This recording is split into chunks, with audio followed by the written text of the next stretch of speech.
हमारे एक मित्र ने पूछा कि जो कंपनियां डिविडेंड देती है रेगुलर बेसिस पे, कुछ कंपनियां हैं जो रेगुलर बेसिस पे देती है, कुछ है जो रेगुलर डिविडेंड पेइंग कंपनी है, जैसे कि सरकारी की जितनी भी कंपनियां हैं, क्योंकि सरकार को डिविडेंड लेना होता है तो उस चक्कर में कस्टमर्स में जो बाकी शेयर होल्डर्स हैं उनको भी डिविडेंड देता है। तो हमारे मित्र का पूछना था कि भाई मेरे पास कोल इंडिया के शेयर हैं और मेरे पास अभी लगातार 2 महीने से डिविडेंड आया है, तो पहला ये कि कंपनियां इतनी रेगुलरली डिविडेंड देती हैं क्या, और दूसरा कि मेरे पास शेयर है तो वो तो डिविडेंड मेरे अकाउंट में आ गया, लेकिन जो शेयर म्यूचुअल फंड हाउसेस हमारे लिए हमारे पैसों से फंड के अगेंस्ट खरीदते हैं तो उसमें भी डिविडेंड आता होगा, उस डिविडेंड का क्या होता है?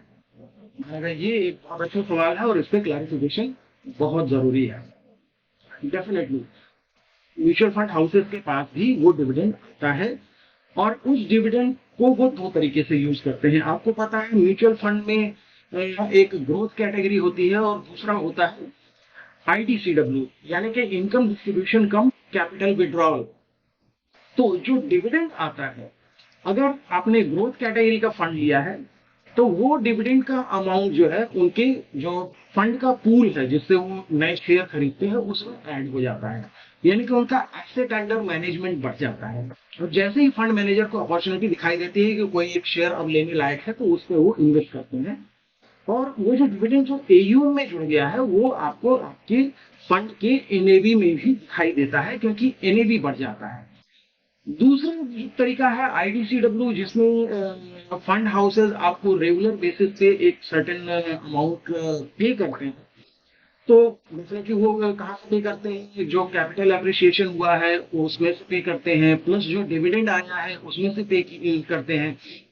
और कभी अगर मार्केट डाउन टर्न चल रहा है तो इनफैक्ट आपके कैपिटल में से भी वो दिया जाता है। आईडीसीडब्ल्यू जो है एक रेगुलर पे आउट है, और जो डिविडेंड आता है वो आईडीसीडब्ल्यू के लिए इस्तेमाल होता है।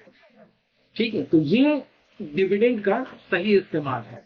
अब आप कहेंगे कि भाई म्यूचुअल फंड में एक कैटेगरी होती है डिविडेंड यील्ड फंड, तो केवल उसी में ऐसा होता है या सारे फंड्स में ऐसा होता है? तो देखिए, जो फंड्स हैं अलग अलग कैटेगरी के फंड है, चाहे लार्ज कैप हो, मिड कैप हो, स्मॉल कैप हो, फ्लेक्सी कैप हो, और या फिर डिविडेंड यील्ड फंड हो।